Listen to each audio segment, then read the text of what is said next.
നമ്മൾക്ക് പതിവ് പോലെ ഇന്നും ലേഖനം പഠിക്കുവാൻ വലിയവനായ ദൈവം അനുവദിച്ചിരിക്കുന്ന സമയത്തിനായി ഞാൻ ദൈവത്തെ മഹത്വപ്പെടുത്തുന്നു.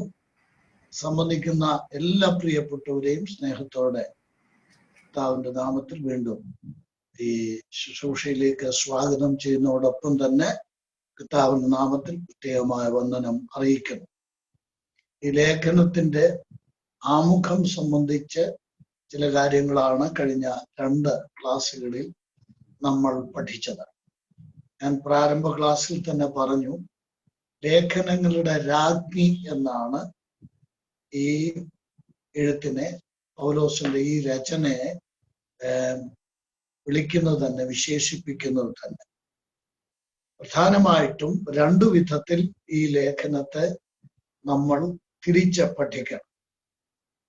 ഒന്ന്, ദൈവത്തിന്റെ ഈ പ്രപഞ്ചത്തോട് ബന്ധപ്പെട്ടുള്ള ദൈവത്തിന്റെ പദ്ധതി, ദൈവത്തിന്റെ പ്ലാൻ, ദൈവത്തിന്റെ ഇഷ്ടം, അത് ഈ സർവപ്രപഞ്ചത്തെയും സംബന്ധിച്ചുള്ള ദൈവത്തിന്റെ ഇഷ്ടം, ദൈവത്തിന്റെ ലക്ഷ്യം, ദൈവത്തിന്റെ ഉദ്ദേശം, ദ പർപ്പസ് ഓഫ് ഗാഡ്, ദൈവത്തിന്റെ ഉദ്ദേശം എന്താണ്.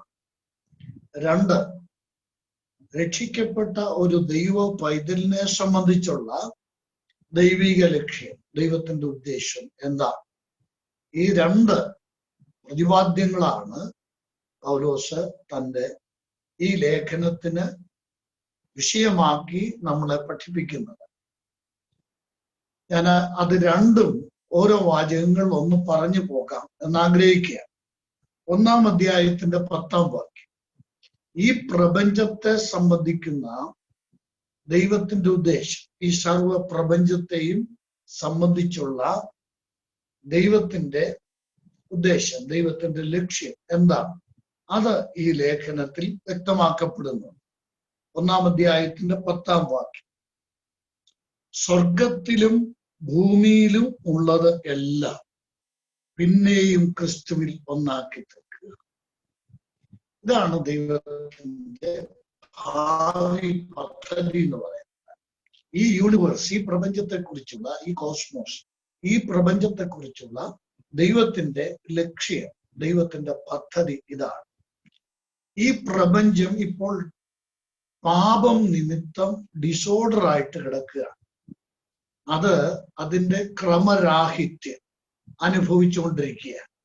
എന്നാൽ യേശുക്രിസ്തു മുഖാന്തരം ഈ പ്രപഞ്ചത്തിലുള്ള സകലത്തെ, അതുകൊണ്ട് അവിടെ ഉപയോഗിച്ചിരിക്കുന്ന വാക്ക്, സ്വർഗത്തിലും ഭൂമിയിലും ഉള്ള സകലത്തെയും യേശുക്രിസ്തുവിൽ ഒന്നാക്കി തീർക്കുക.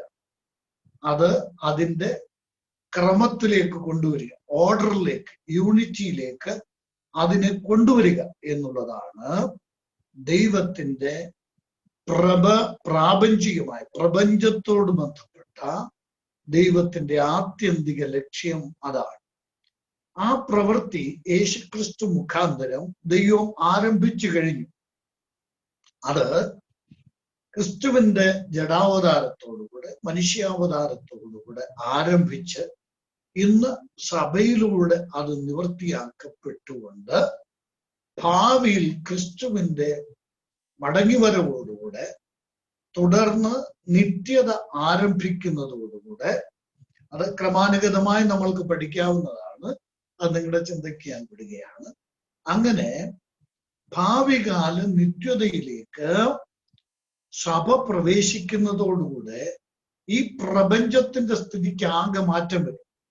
ഈ ഭൂമിയുടെ അവസ്ഥയ്ക്ക്, പാപം നിമിത്തം ഡിസോർഡറായ ഈ ഭൂമിയുടെ അവസ്ഥയ്ക്ക് സമ്പൂർണമായ മാറ്റം, രൂപാന്തരം എന്ന് പറഞ്ഞാൽ പാപം പ്രവേശിക്കുന്നതിന് മുമ്പ് ഉണ്ടായിരുന്ന ഒരർത്ഥത്തിൽ ആ അവസ്ഥയിലേക്കുള്ള മടങ്ങിപ്പോക്ക്, സകലത്തെയും യേശുക്രിസ്തു മുഖാന്തരം ഒന്നാക്കി തീർക്കുക. അതാണ് ദൈവത്തിന്റെ ലക്ഷ്യം. ഇവിടെ ആ ലക്ഷ്യത്തെക്കുറിച്ച് 9-ാം വാക്യം കൂടെ ഇതിനോട് ചേർത്ത് പഠിക്കുക. എഫേസ്യലേഖനം 1-ാം അധ്യായത്തിന്റെ 9-ാം വാക്യം, താൻ മുൻനിർണയിച്ച തന്റെ പ്രസാദത്തിന് തക്കവണ്ണം തന്റെ ഹിതത്തിന്റെ മർമ്മം അവൻ നമ്മോട് അറിയിച്ചു. ദൈവത്തിന്റെ ഹിതത്തിന്റെ മർമ്മം നമ്മോട് അറിയിച്ചു. ഞാൻ ഇടയ്ക്കൊരു വാചകം പറഞ്ഞോട്ടെ. നമുക്ക് അത്ര കണ്ട് പരിചിതമല്ലാത്ത വാക്കുകളാണ്, ടെർമിനോളജിയാണ് പൗലോസ് ഈ എഫേസ്യ ലേഖനത്തിൽ ഉപയോഗിച്ചിരിക്കുന്നത്. എന്നോട് ഞാൻ പറയാം, നമുക്ക് അത്ര കണ്ട് പരിചയമില്ലാത്ത പദപ്രയോഗങ്ങളാണ്, ഭാഷാ പ്രയോഗമാണ് പൗലോസ് നടത്തിയിരിക്കുന്നത്. ഇത് ഗ്രീക്ക് ഭാഷയിൽ ഈ ഭാഗം പഠിച്ചാൽ ഗ്രീക്ക് സാഹിത്യത്തിലെ തന്നെ, പണ്ഡിതന്മാരുടെ അഭിപ്രായം, ഗ്രീക്ക് സാഹിത്യത്തിലെ തന്നെ ഏറ്റവും പ്രധാനപ്പെട്ട സാഹിത്യ പരമായിട്ട് അംഗീകരിക്കപ്പെട്ടിരിക്കുന്ന ഒരു ഭാഗമാണ്. എന്ന് പറഞ്ഞാൽ കടുകട്ടി സാഹിത്യ പ്രയോഗങ്ങൾ, ഗ്രീക്ക് ലിറ്ററേച്ചർ, ഗ്രീക്ക് സാഹിത്യം, അത് കൃത്യമായിട്ട് ഉപയോഗിച്ചാണ് ഈ ഭാഗം പൗലോസ് എഴുതിയിരിക്കുന്നത്. അത് ഞാൻ ഒരു വാചകം കൊണ്ട് അതുകൂടെ വ്യക്തമാക്കാം. ഇതിലെ 4 മുതൽ 14 വരെയുള്ള വാക്യങ്ങൾ പണ്ഡിതാഭിപ്രായത്തിൽ ഗ്രീക്ക് ഭാഷയിൽ ഒറ്റ വാചകമാണ്. 4-ാമത്തെ വാക്യം മുതൽ 14-ാമത്തെ വാക്യം വരെ നാം തന്റെ സന്നിധിയിൽ വിശുദ്ധരും നിഷ്കളങ്കരുമാകണം എന്ന് തുടങ്ങി 14-ാമത്തെ വാക്യം വരെ പരിശുദ്ധാത്മാവിനാൽ മുദ്രയിട്ടിരിക്കുന്നു എന്നുള്ള ആ വാക്യം വരെ ഗ്രീക്ക് ഭാഷയിൽ ഒറ്റ വാചകമാണ്. ഇടയ്ക്ക് കോമായോ മറ്റോ ഉള്ളൂ. ബാക്കി ഒറ്റ വാചകത്തിലാണ് ഇത് പറഞ്ഞത്. അത്രയ്ക്ക് ഗ്രീക്ക് സാഹിത്യത്തിലെ ഏറ്റവും കടുകട്ടിയായിട്ടുള്ള വാക്കുകളാണ് ഉപയോഗിച്ചത്. എന്നാൽ ആ വാക്കുകളൊക്കെ ദൈവാത്മാവ് കൊടുത്തതാണ്. പൗലോസിന്റെ ആഴമായ സാഹിത്യ ബോധം അത് വെളിപ്പെടുത്താൻ വേണ്ടിയല്ല. ദൈവത്തിന്റെ തിരുഹൃദയത്തിൽ ദൈവം കരുതി വച്ചിരിക്കുന്ന ദൈവത്തിന്റെ ഉദ്ദേശം ദൈവജനത്തെ മനസ്സിലാക്കാൻ വേണ്ടി ദൈവാത്മാവ് നൽകിയിരിക്കുന്ന പ്രയോഗമാണ്. അതിന് ആ വാക്കുകളെ യുക്തമായിട്ടുള്ളൂ. അതുകൊണ്ടാണ് അത് ഉപയോഗിച്ചിരിക്കുന്നത്. നോക്കുക, 9-ാം വാക്യത്തിൽ പറയുന്നത് എന്താണ്? തന്റെ പ്രസാദത്തിന് തക്കവണ്ണം താൻ മുൻ നിർണയിച്ച കാര്യം എന്ന് പറഞ്ഞാൽ ഈ പ്രപഞ്ചത്തെ സംബന്ധിച്ച് ദൈവം പൂർവകാല നിത്യതയിൽ പദ്ധതിയിട്ട പ്ലാൻ ചെയ്ത കാര്യങ്ങൾ എന്തു ചെയ്തു? തന്റെ ആ ഹിതത്തിന്റെ മർമ്മം, the mystery of his will. ഞാൻ ഇത് പറയുമ്പോൾ തന്നെ എനിക്ക് എൻ്റെ ഉള്ളിൽ ഒരു ബോധമുണ്ട്, ഇന്നതാണ് ആശയം. അത് അതുപോലെ തന്നെ നിങ്ങളെ ബോധ്യപ്പെടുത്താന് ഞാൻ ഭാഷാ സംബന്ധമായിട്ടുള്ള ദാരിദ്ര്യം, വാക്കുകളുടെ ദാരിദ്ര്യം അനുഭവിക്കുന്നു എന്നുള്ളതാണ് സത്യം. എന്താ ഇവിടെ പറഞ്ഞിരിക്കുന്നത്? ദൈവത്തിന്റെ ഇഷ്ടത്തിന്റെ മർമ്മം ഏതാണ്? ഏത് ഇഷ്ടമാണ്? ഈ പ്രപഞ്ചത്തെ കുറിച്ചുള്ള ദൈവത്തിന്റെ ഇഷ്ടം. അത് ദൈവം ഹൃദയത്തിൽ മറച്ചു വെച്ചിരുന്നു. ആ മർമ്മം, ആ മിസ്റ്ററി നമ്മൾ കഴിഞ്ഞ ക്ലാസ്സിൽ ചിന്തിച്ചത്. ആ മർമ്മം എന്ത് ചെയ്തിരിക്കുകയാണ്? ഇപ്പോൾ അവൻ നമ്മോട് അറിയിച്ചു. അപ്പൊ ഈ മർമ്മം എന്ന് പറഞ്ഞത് ഇപ്പൊ മറയപ്പെട്ടിരിക്കുകയല്ല,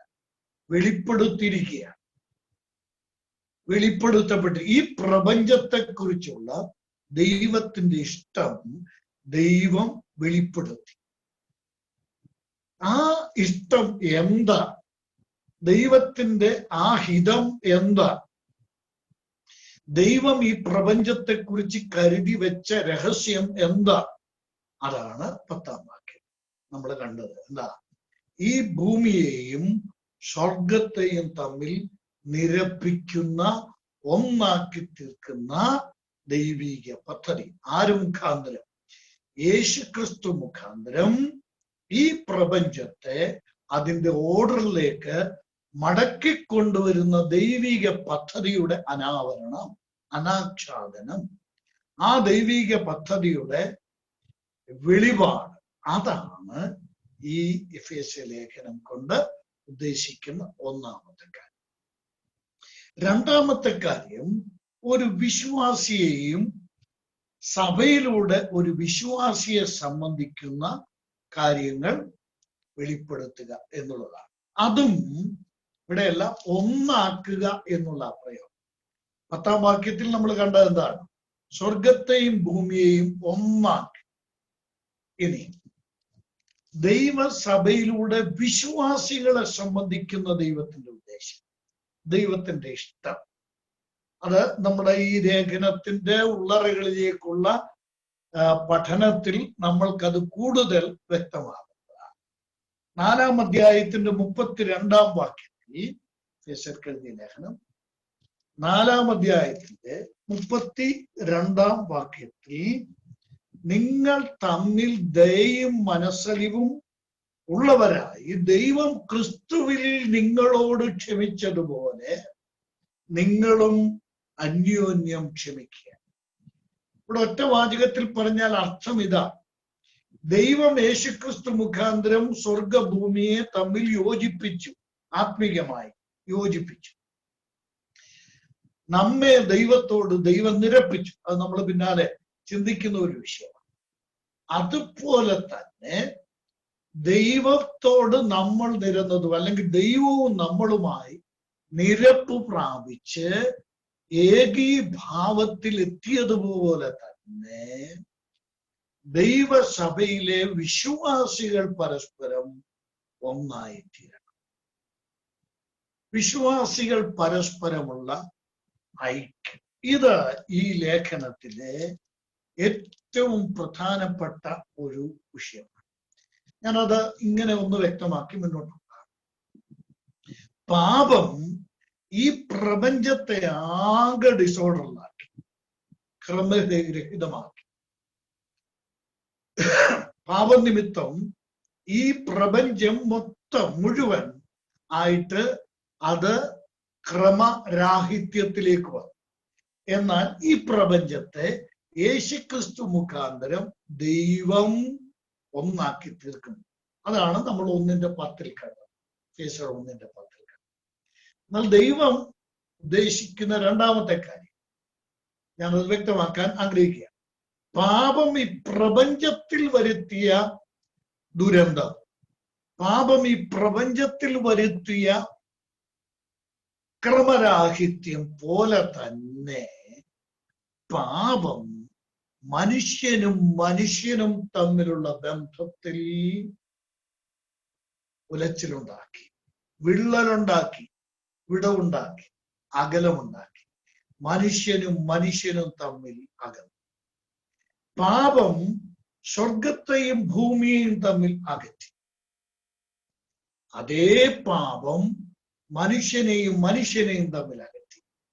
പാപം ദൈവത്തെയും മനുഷ്യനെയും തമ്മിൽ ഭിന്നിപ്പിച്ചു, അകറ്റി. പാപം മനുഷ്യനെയും തമ്മിൽ ഭിന്നിപ്പിച്ചു, അകറ്റി. ഇവിടെ പൗലോസ് അപ്പോസ്തലൻ ഈ ലേഖനത്തിലും മറ്റു പലയിടത്തും ഉപയോഗിക്കുന്ന ഒരു പ്രയോഗം ഞാൻ ഒന്ന് ചൂണ്ടിക്കാണിക്കാം. 2-ാം അധ്യായം, എഫേസ്യർക്ക് എഴുതിയ ലേഖനം 2-ാം അധ്യായത്തിന്റെ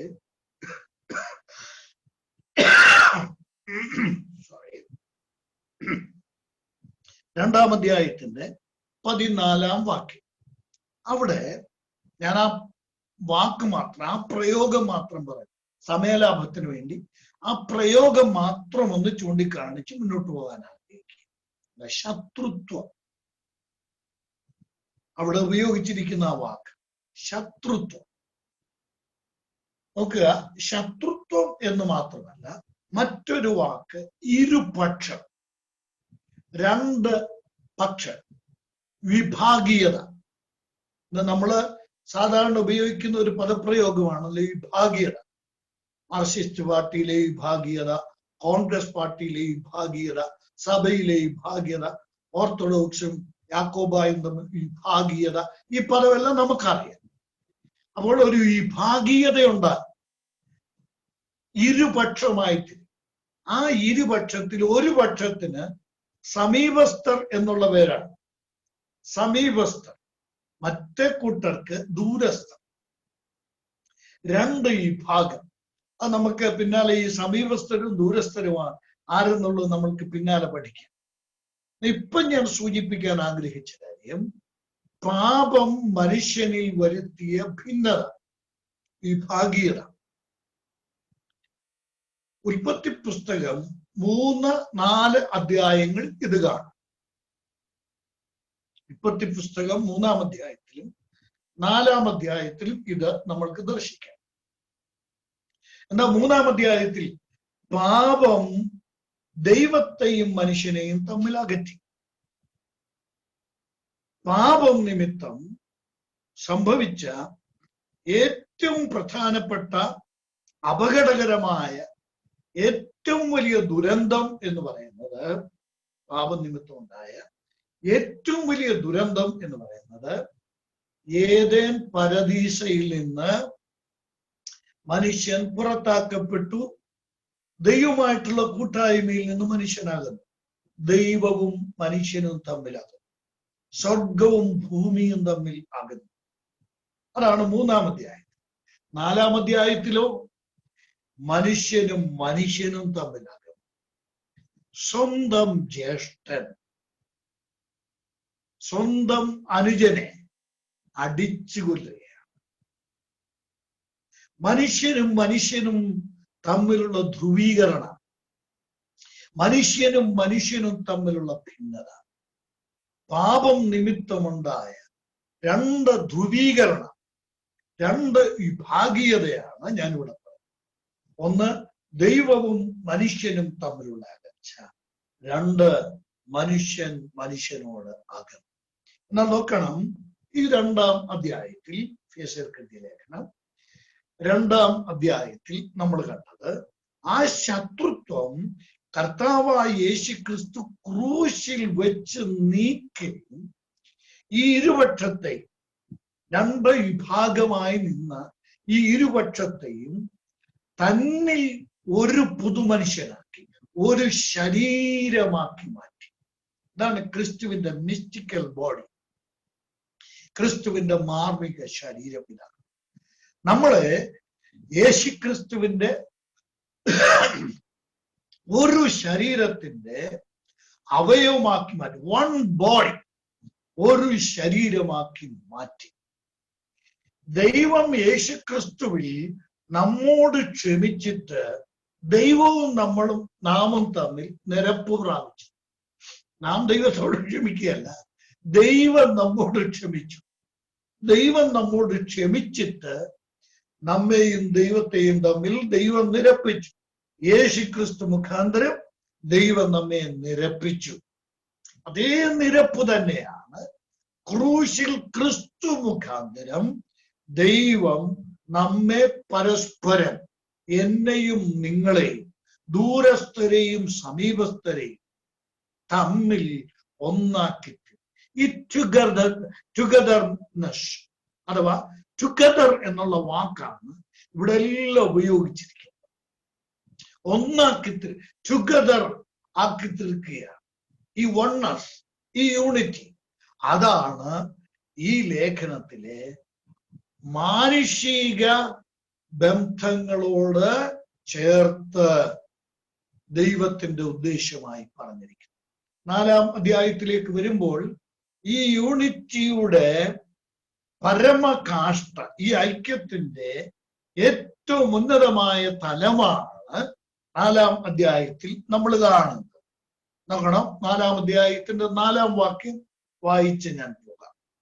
നിങ്ങളെ വിളിച്ചപ്പോൾ ഏക പ്രത്യാശയ്ക്കായി നിങ്ങളെ വിളിച്ചതുപോലെ ശരീരം ഒന്ന്, ആത്മാവ് ഒന്ന്, കർത്താവ് ഒരുവൻ, പിന്നെ വിശ്വാസം ഒന്ന്, സ്നാനം ഒന്ന്, എല്ലാവർക്കും മീതെ ഉള്ളവനും എല്ലാവരിലും കൂടി വ്യാപരിക്കുന്നവനും എല്ലാവരിലും ഇരിക്കുന്നവനും ആയി എല്ലാവർക്കും ദൈവവും പിതാവുമായവനും ഒരുവൻ. ഈ ഒന്ന് എന്നുള്ള സത്യം ഇവിടെ വെളിപ്പെടുത്തുകയാണ്. ഇത് ആരൊക്കെ തമ്മിലുള്ളതാണ്? രക്ഷിക്കപ്പെട്ട ദൈവമക്കൾ പരസ്പരമുള്ള ഐക്യം. അപ്പോൾ ഇത് രണ്ടും വെളിപ്പെടുത്തുക എന്നുള്ളതാണ് ഈ ലേഖനം കൊണ്ടുള്ള ദൈവാത്മാവിന്റെ ആത്യന്തിക ലക്ഷ്യം എന്തൊക്കെ? ഒന്ന്, ഭൂമിയെയും സ്വർഗത്തെയും തമ്മിൽ ഒന്നാക്കി തീർക്കും. രണ്ട്, ആ ഒന്നാക്കി തീർക്കും എന്നുള്ള ദൈവീക രഹസ്യത്തിന്റെ വെളിപാട്. അതാണ് ഈ ലേഖനം കൊണ്ട് ഉദ്ദേശിച്ച ഒരു പ്രധാനപ്പെട്ട. രണ്ടാമത്, ഈ ലേഖനം കൊണ്ട് ഉദ്ദേശിച്ച കാര്യം രക്ഷിക്കപ്പെട്ട ദൈവസഭയുടെ ക്രിസ്തുവിന്റെ മാർമിക ശരീരത്തിന്റെ അവയവങ്ങളായി തീർന്നിരിക്കുന്ന ദൈവമക്കൾ പരസ്പരമുള്ള ആത്മീക ഐക്യത്തിന്റെ വെളിപാടാണ് ഈ ലേഖനം. ഈ രണ്ട് കാര്യങ്ങളാണ് പ്രധാനമായിട്ടും ഈ ലേഖനത്തിൽ വെളിപ്പെടുത്തിയിരിക്കുന്നത്. ഇനി ഈ ലേഖനത്തിന്റെ വിഭജനം അത് നമ്മൾ പഠിക്കുകയാണെങ്കിൽ ഏതാണ്ട് 11 ഭാഗങ്ങളായി ഈ 6 അധ്യായങ്ങളെ നമ്മൾക്ക് വിഭജിച്ച് പഠിക്കാൻ കഴിയും. ഞാനിപ്പം അതിനു വേണ്ടിയുള്ള ഒരു വൃഥാശ്രമം നടത്തുന്നില്ല. ഒന്ന്, അത് ഇപ്പോഴേ അതിന്റെ നമ്മുടെ ഈ ക്ലാസ്സിന്റെ പ്രാരംഭത്തിലെ അത് പറയാൻ ഞാൻ ആഗ്രഹിക്കുന്നില്ല. ഒന്നാമത്തെ കാര്യം അതാണ്. രണ്ടാമത്, അത് പറയാനായിട്ട് ഞാൻ സമയം വിനിയോഗിക്കുമ്പോൾ ഒരു പക്ഷേ ഈ ക്ലാസ്സിന് ഒരു വിരസത തോന്നാനുള്ള സാധ്യതയും കൂടെ ഉള്ളതുകൊണ്ട് ഈ രണ്ട് കാരണങ്ങൾ വെച്ച് നമുക്ക് പഠിച്ചു പോകുമ്പോൾ ഓരോന്നും അതതിന്റെ വിഭജനത്തിന്റെ അടിസ്ഥാനത്തിൽ നമ്മൾക്ക് പഠിച്ചു പോകാൻ ശ്രമിക്കാം. വാച്ച്മാൻ നീ എന്ന് പറഞ്ഞ ദൈവരാഷ്ട്രം നിങ്ങൾ കേട്ടിട്ടുണ്ടായിരിക്കും. പരമഭക്തനായ ഒരു ദൈവരാഷ്ട്രനായിരുന്നു വാച്ച്മാൻ നീ എന്ന്. അദ്ദേഹം ഈ എഫേസ്യ ലേഖനത്തിന് ഒരു വ്യാഖ്യാന കൃതി എഴുതിയിട്ടുണ്ട്. 3 വാക്കുകളിലാണ് ഈ ലേഖനത്തെ, ആ പുസ്തകത്തിന്റെ ടൈറ്റിൽ തന്നെ, അതിന്റെ ശീർഷകം, ആ പുസ്തകത്തിന്റെ പേര് 3 വാക്കുകളിൽ ആണ് അദ്ദേഹം എഴുതിയിരിക്കുന്നത്. ഒന്ന്, സിറ്റ്. 2, വാക്ക്. 3-ാമത്തെ വാക്ക് സ്റ്റാൻഡ്. ഈ 3 വാക്കുകൾ ആ പുസ്തകത്തിന്റെ, എന്റെ കൈവശം ഒരു കൊച്ചു പുസ്തകമാണ്, ചെറിയ പുസ്തകമാണ്. ആ പുസ്തകത്തിന്റെ ടൈറ്റിൽ ഈ 3 വാക്ക്. ഒന്ന്, സിറ്റ് എന്നുള്ള വാക്ക്. 2-ാമത്തെ വാക്ക് വോക്ക് എന്നുള്ളതാണ്. 3-ാമത്തെ പദം സ്റ്റാൻഡ് എന്നുള്ളതാണ്. അദ്ദേഹം ഇങ്ങനെ ആ പുസ്തകത്തിന് പേര് കൊടുക്കാനുള്ള കാരണം ഈ പുസ്തകത്തിലെ 3 പ്രയോഗങ്ങളാണ്. ഈ 3 വാക്കും ഈ പുസ്തകത്തിൽ ഉണ്ട്, ഈ ലേഖനത്തിലുണ്ട്. അതിന്റെ അടിസ്ഥാനം അത് തന്നെ ഒരു നല്ല പഠനമാണ്. ഞാൻ എന്തായാലും അതിന് പറഞ്ഞതുകൊണ്ട് അതിന്റെ സൂചന ഒന്ന് നൽകി നമ്മൾക്ക് മുന്നോട്ട് പോകാം. ഒന്ന്, സിറ്റ് അഥവാ ഇരിക്കുക, ഇരുത്തിയിരിക്കുക, അല്ലെ? ഈ പ്രയോഗം ഈ പുസ്തകത്തിലുണ്ട്. 2-ാം അധ്യായത്തിലേക്ക് വരിക. 2-ാം അധ്യായത്തിന്റെ 7-ാം വാക്യം.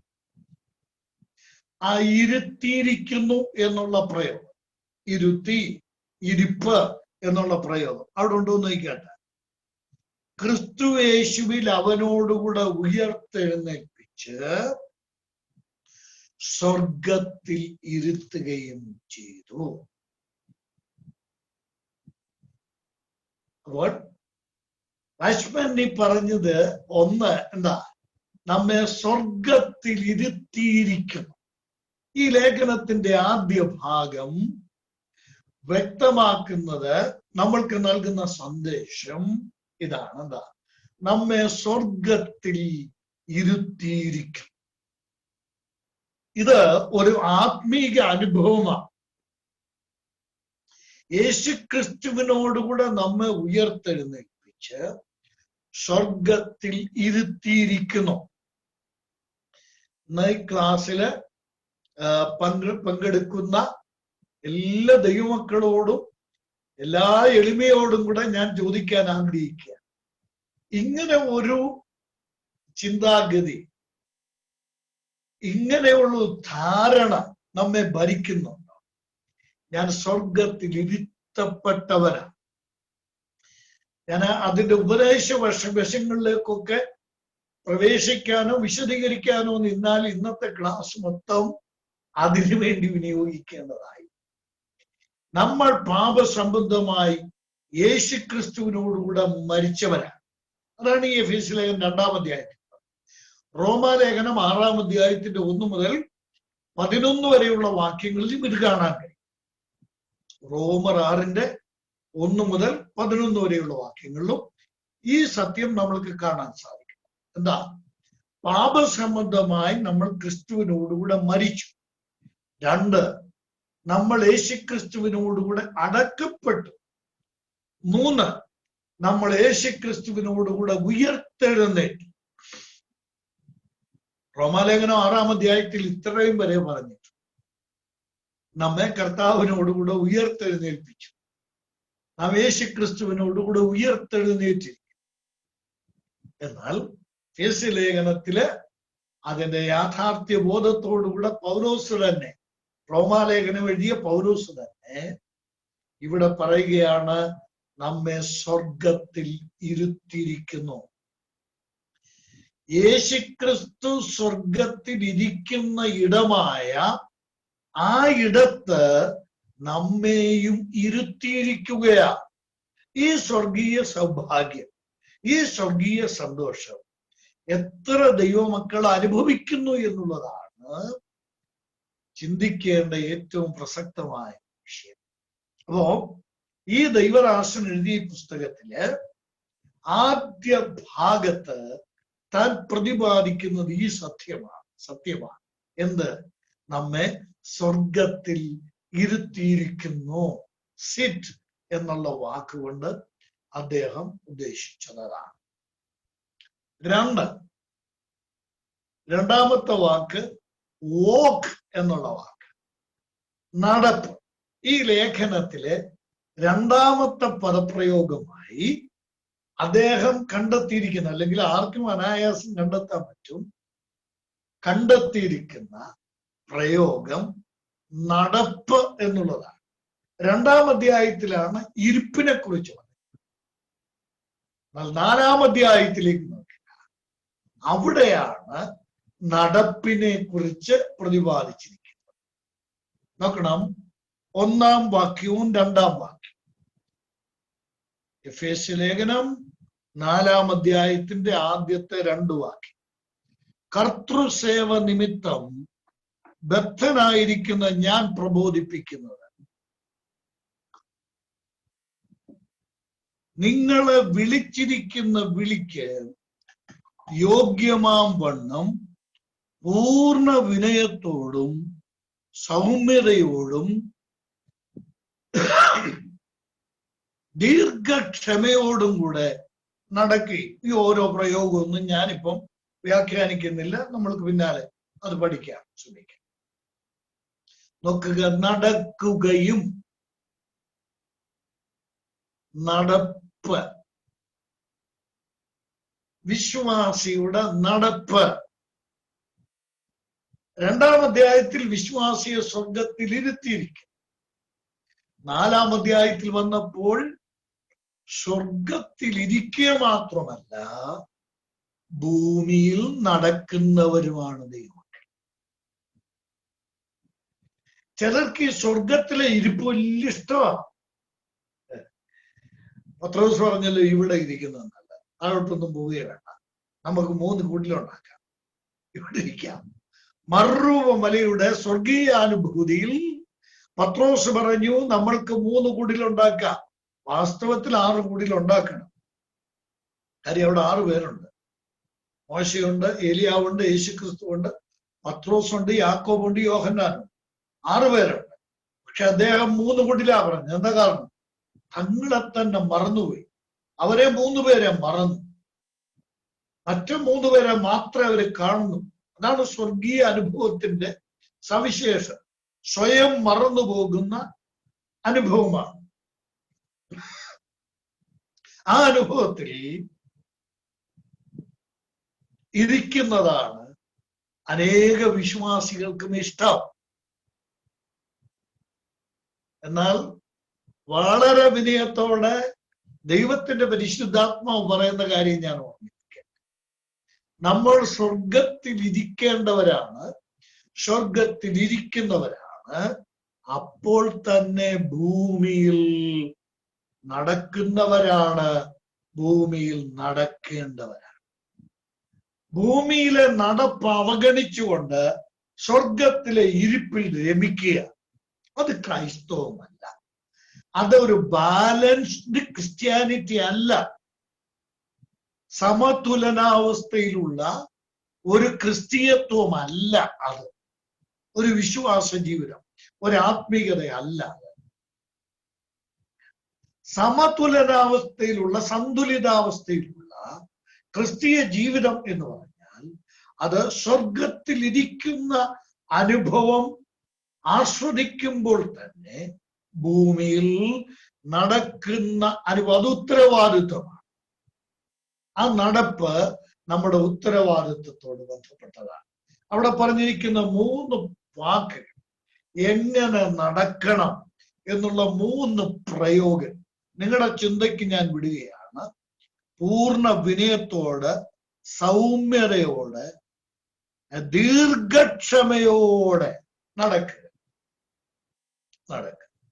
ഞാൻ ഒരു കാര്യം ഒന്ന് വ്യക്തമാക്കിക്കോട്ടെ. ഈ ലേഖനം നമ്മൾ പഠിച്ചാൽ, എഫേസ്യ ലേഖനം നമ്മൾ പഠിച്ചാൽ, ഈ നടപ്പ് എന്നുള്ളത് ഒരു പ്രധാന വിഷയമാണ്. ഞാൻ തന്നെ ഈ പഠനം നടത്തിയപ്പോൾ എഫേസ്യ ലേഖനത്തിൽ വിശ്വാസിയുടെ നടപ്പ് എന്നുള്ള വിഷയം ഞാനൊന്ന് പരിശോധിക്കാൻ, ഞാനൊന്ന് പഠിക്കാൻ, ധ്യാനിക്കാൻ, അത് ഞാന് എൻ്റെ ധ്യാന കുസുമങ്ങൾ എന്ന പുസ്തകത്തിൽ ഞാനത് രേഖപ്പെടുത്തി. 7 ആശയങ്ങൾ വിശ്വാസിയുടെ നടപ്പ് സംബന്ധമായി ഈ ലേഖനത്തിൽ കണ്ടെത്തി എനിക്ക് കാണാൻ സാധിച്ചു. നമ്മുടെ പഠനത്തിൽ സാധിക്കുമെങ്കിൽ, ഓർമ്മയിൽ വരികയാണെങ്കിൽ ഞാൻ ആ കാര്യങ്ങൾ കുറെ കൂടെ വ്യക്തമാക്കാൻ ശ്രമിക്കും. ഞാൻ പറഞ്ഞത് വിശ്വാസിയുടെ ഉത്തരവാദിത്വമാണ് ഈ ഭൂമിയിലെ നടപ്പ്. സ്വർഗീയ അന്തരീക്ഷത്തിലെ ഇരിപ്പും ഭൂമിയിലെ നടപ്പും, ഇത് രണ്ടും വിശ്വാസിക്ക് ആവശ്യം. 3-ാമത്തെ വാക്ക് സ്റ്റാൻഡ് എന്നുള്ള പദമാണ്. ഈ ലേഖനത്തിന് വ്യാഖ്യാനം എഴുതിയ ദൈവത്തിന്റെ ദാസൻ 3-ാമത് ഈ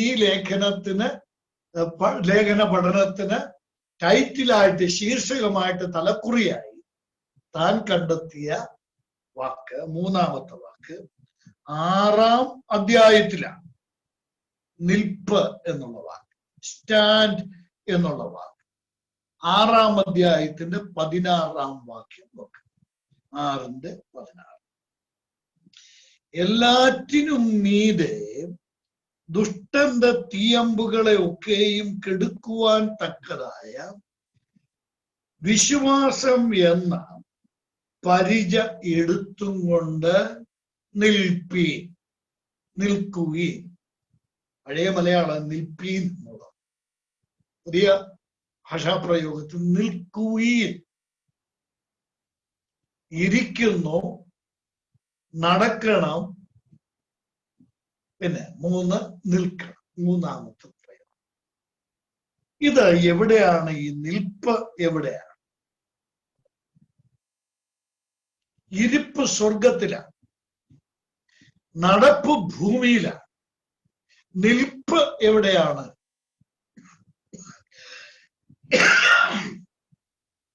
എവിടെയാണ് നിൽപ്പ്? യുദ്ധക്കളത്തിലാണ്, ബാറ്റിൽ ഫീൽഡ്. നമ്മൾക്കൊരു വാർഫെയർ, നമുക്കൊരു യുദ്ധമുണ്ട്, നമുക്കൊരു പോരാട്ടം. ഈ മലയാള ബൈബിളിൽ ഈ പോരാട്ടം എന്നുള്ള പ്രയോഗം മലയാള വിവർത്തനത്തിൽ വന്നിരിക്കുന്നത് കൊണ്ട് നമ്മൾ ഈ യുദ്ധം എന്നുള്ള വാക്ക് അങ്ങ് അവഗണിച്ചു.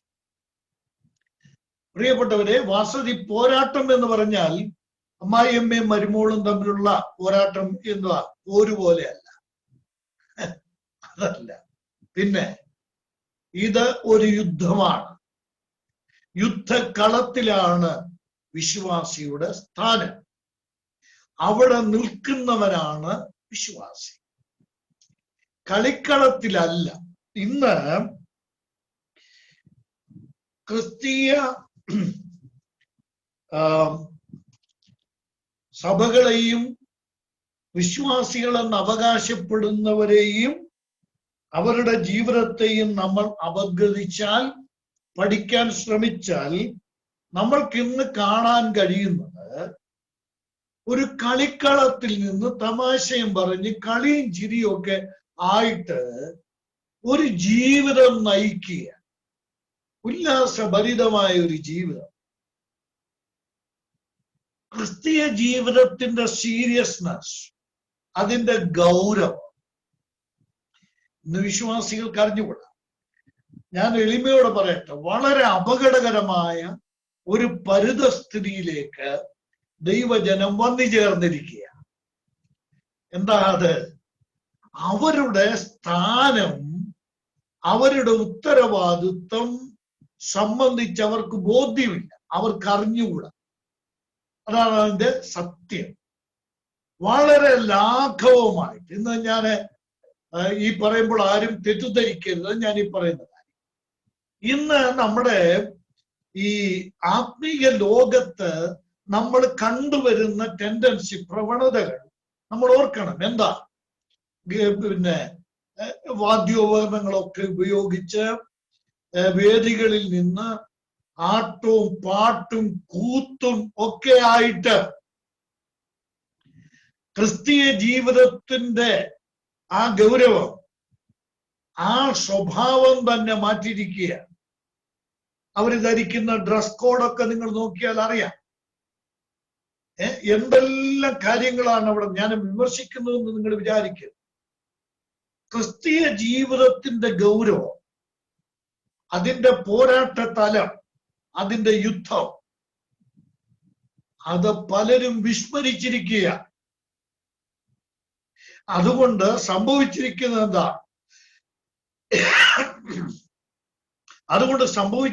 എന്താ?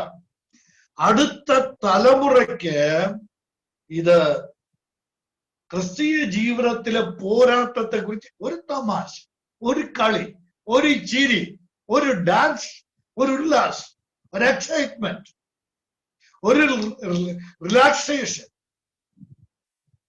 ഇതായിട്ട് ക്രിസ്തീയതയെ കാണുന്ന, ക്രിസ്തീയ ജീവിതത്തെ കാണുന്ന ഏറ്റവും ഭീതിതമായ, ഏറ്റവും ഭയാനകമായ, ഏറ്റവും ഗുരുതരമായ, അപകടകരമായ ദശാസന്ധിയിലേക്ക് ദൈവസഭ എത്തപ്പെട്ടിരിക്കുന്ന കാലത്താണ് ഞാനും നിങ്ങൾ ജീവിക്കുന്നത്. എന്റെ ഈ വാക്കുകളെ കേൾക്കുന്നവര് ഈ ലാഘവത്വത്തോടുകൂടെ ക്രിസ്തീയ ജീവിതത്തെ സമീപിക്കുന്നെങ്കിൽ, ദൈവജനത്തിന്റെ അടിസ്ഥാനത്തിൽ ഒരു ദൈവദാസൻ എന്ന നിലയിൽ ഞാൻ നിങ്ങളെ വ്യക്തമായി ഓർമ്മിപ്പിക്കുവാൻ ആഗ്രഹിക്കുക. പോരാട്ടമില്ലാത്ത ജീവിതം ക്രിസ്തീയ ജീവിതം അല്ല. ഇന്ന് ഈ സമൃദ്ധിയുടെ സുവിശേഷവും എല്ലാം കൂടെ വന്നിട്ട് പോരാട്ടത്തെ അവഗണിച്ചിരിക്കുക. നിങ്ങൾ ഓർക്കണം, പുറപ്പാട് പുസ്തകം 13-ാം അധ്യായം വായിച്ചാൽ, ഞാൻ ഈ പോരാട്ടത്തെ കുറിച്ച് ഇപ്പോൾ പറഞ്ഞതുകൊണ്ട് ഞാൻ അവിടെ ഒന്ന് സൂചിപ്പിച്ചു പോകാൻ ആഗ്രഹിക്കുന്നു. 13-ാം അധ്യായം നമ്മൾ പഠിച്ച മിസ്രയീം വിട്ട്, ഈജിപ്റ്റ് വിട്ട് കനാനിലേക്ക് പോകുന്ന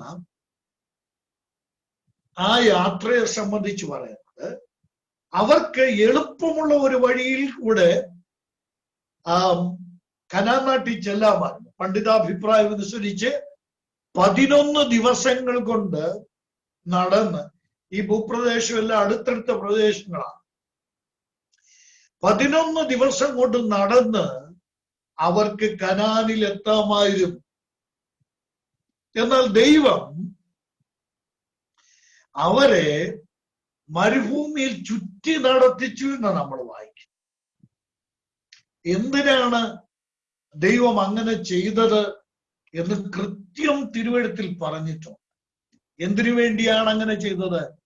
യുദ്ധ യുദ്ധം കാണുമ്പോൾ പിന്തിരിഞ്ഞ് ഓടാതിരിക്കുവാൻ വേണ്ടിയാണ് ദൈവം. അത് ഒരു പക്ഷെങ്കിൽ എൻ്റെ ഈ ക്ലാസ്സിൽ സംബന്ധിക്കുന്ന ദൈവദാസന്മാരൊക്കെ ആ വിധ ഭാഗങ്ങളൊക്കെ എടുത്ത് ശുശ്രൂഷിക്കുകയും പറയുകയും പഠിപ്പിക്കുകയും ഒക്കെ ചെയ്തിട്ടുണ്ടാവും എന്ന് ഞാൻ വിചാരിക്കുക. നോക്കണം, 13-ാം അധ്യായത്തിന്റെ 17-ാം വാക്യത്തിലുണ്ട്. ഞാൻ തന്നെ ഇത് എടുക്കുകയും വായിക്കുകയും ഒക്കെ ചെയ്യുമ്പോൾ ഒരു താമസം വരുന്നു.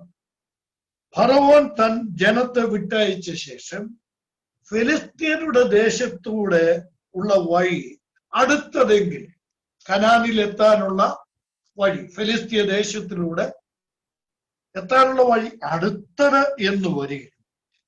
ജനം യുദ്ധം കാണുമ്പോൾ പക്ഷേ അനുദപിച്ച് മിസ്രയീമിലേക്ക് മടങ്ങിപ്പോകുമെന്ന് വെച്ച് ദൈവം അവരെ അതിലേക്ക് കൊണ്ടുപോയില്ല. എന്തായാലും ദൈവത്തിന്റെ ഉദ്ദേശം ഒറ്റ വാക്കിൽ പറയാം, ജനം യുദ്ധാഭ്യാസികളായി മാറും. യുദ്ധം കണ്ടാൽ അവർ പിന്തിരിഞ്ഞോടാൻ പാടില്ല. അതിനാണ് ദൈവം 11 ദിവസം കൊണ്ട്, ചിലപ്പോ കുറെ ദിവസം കൂടെ, ഇത്രയും പേരില്ലേ, കുറെ ദിവസം കൂടെ എടുത്തു എന്ന് വരാം, 11 ദിവസം കൊണ്ട് ചെല്ലാവുന്ന ഇടത്ത് 40 വർഷം അവരെ നടത്തി. എന്തിന്? പോരാട്ട ജീവിതം അവരഭ്യസിക്കുവാൻ വേണ്ടി. ന്യായാധിപന്മാരുടെ പുസ്തകം 3-ാം അധ്യായത്തിലേക്ക് വരുമ്പോൾ യോശുവയുടെ കാലശേഷം ഉണ്ടായ ജനത്തിന്റെ അധപ്പതനത്തെ കുറിച്ച് പറയുമ്പോൾ ദൈവം ഓരോരോ കാലഘട്ടങ്ങളിൽ ന്യായാധിപന്മാരെ എഴുന്നേൽപ്പിച്ച ചരിത്രം പറയുമ്പോൾ 3-ാം അധ്യായത്തിൽ പ്രധാനമായിട്ട് പറയുന്നുണ്ട് ആ തലമുറയുടെ കാര്യം. ഒട്ടേറെ കാര്യങ്ങളുണ്ട്, 5-6 കൂട്ടം കാര്യങ്ങൾ അവിടെ ആ തലമുറയുടെ സവിശേഷതയായിട്ട് പറയും. അതിലൊരു സവിശേഷത യുദ്ധം അറിയാത്ത തലമുറ. പിതാക്കന്മാർ യുദ്ധം ചെയ്തു, അവർ പോരാട്ട ജീവിതം നയിച്ചു. എന്നാൽ യോശുവ മാറ്റപ്പെട്ടു കഴിഞ്ഞു. സോറി, ഇന്ന് എനിക്ക് ചുമ ഇച്ചിരി ചുമ കൂടുതലായിട്ട് അനുഭവപ്പെടുന്നു, ക്ഷമിക്കുക. യോശുവ മാറ്റപ്പെട്ടു, ജനത്തിന് സ്വസ്ഥത വന്നു, കനാന്റെ സ്വസ്ഥത അനുഭവിക്കുക. ആ സ്വസ്ഥത അനുഭവിച്ചപ്പോൾ ഇവർ അന്യ ദൈവങ്ങളെ സേവിക്കുവാൻ തുടങ്ങി, ദൈവത്തെ വിട്ടു. നോക്കണം, അവരെ കുറിച്ച്, ആ തലമുറയെ കുറിച്ച് പറയുമ്പോൾ അവിടെ പറയുന്ന ഒരു പ്രത്യേക അവരുടെ അധപ്പതനത്തിന്റെ സൂചകമായി അവിടെ പറഞ്ഞിരിക്കുന്ന ഒരു കാര്യം, യുദ്ധം അറിഞ്ഞിട്ടില്ലാത്ത ഒരു തലമുറ, പോരാട്ടം എന്താണെന്നറിയാത്ത തലമുറ. ഇന്ന് രാത്രിയിൽ എന്നെ കേൾക്കുന്ന സഹോദരങ്ങളോട് ഞാൻ എളിമയോടെ പറയട്ടെ, നമ്മുടെ പിതാക്കന്മാർ വില കൊടുത്തു. അവർക്ക് പോരാട്ടം എന്താണെന്ന് അറിയാമായിരുന്നു. അവർ പോരാട്ടം, യുദ്ധം, പിശാചിനോട് അവർ പോരാട്ടം അനുഭവിച്ചു. ഇന്നത്തെ തലമുറ വന്നപ്പോൾ പോരാട്ടം എന്താണ്, യുദ്ധം എന്താണെന്നറിയാത്ത ഒരു തലമുറ.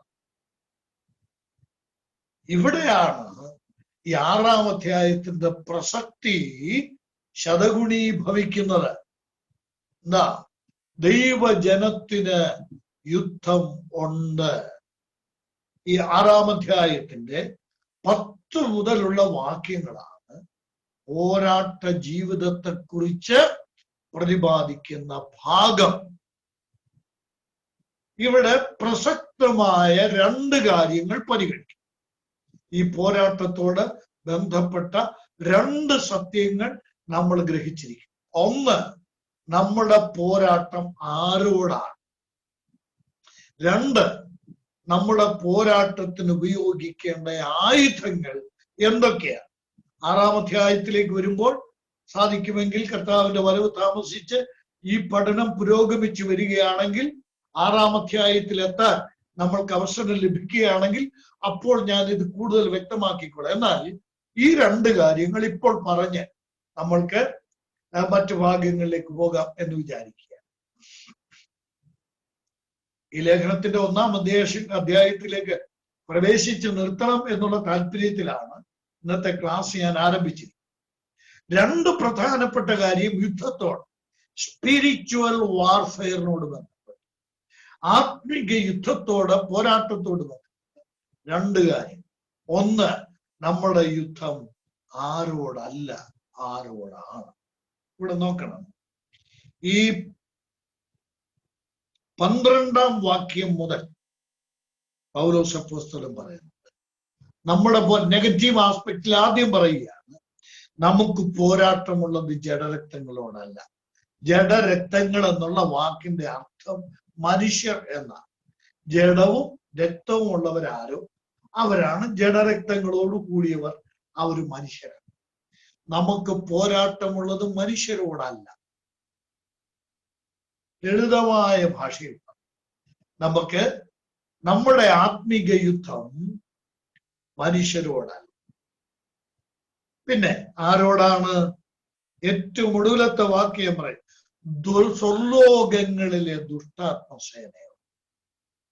ഒറ്റ വാക്കിൽ പറയാം, പിശാചിനോടാണ്.